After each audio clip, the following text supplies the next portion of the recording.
number 1 হৈছে circle officer 22ৰ পৰা 25লৈকে আছিল চাৰ্কেল অফিচাৰ পাৰ্থপ্ৰতিম বৰ্মন তেখেতৰ কোনো কৰাপশ্যনৰ দুৰ্নীতিৰ কোনো সীমা নোহোৱা বহুত মানুহে অভিযোগ দিয়াৰ পিছত আমি কমপ্লেইন কৰিছিলোঁ ৰেভিনিউ মিনিষ্টাৰ চিফ মিনিষ্টাৰ বিভিন্ন মহলত কৰাৰ পিছত এনকোয়াৰিহে বন্ধ হৈ যায় এনকোয়াৰিহে বন্ধ হৈ যায় ট্ৰান্সফাৰ হয় ষ্টে হয় বাধ্যত আমি দিছপুৰত গৈ তেখেতক আমি ট্ৰান্সফাৰ কৰিছোঁ চাৰ্চমৰ মেনকেটছ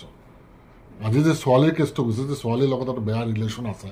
শাৰীৰিক ৰিলেশ্যন আছে ছোৱালীজন হৈছে আমাৰ ধুবুৰী 14 নম্বৰ ৱাৰ্ডৰ ছোৱালীজনীৰ নাম মই ক'ব বিচাৰে না ছোৱালীজন হৈছে 14 নম্বৰ ৱাৰ্ডৰ তেখেতে টকা পইচা ধন সম্পত্তি লোভ দি বিয়াৰটো পিছত কিন্তু অলৰেডি বিয়া কৰা মানুহ কিন্তু এই বৰ্মন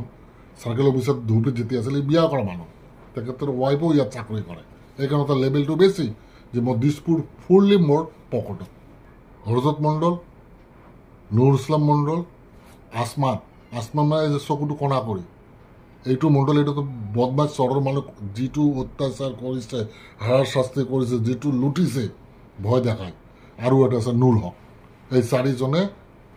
আমাৰ ধুবুৰী চাৰ্কেল অফিচত দালাল পয়দা কৰিছে দালাল জন্ম দিছে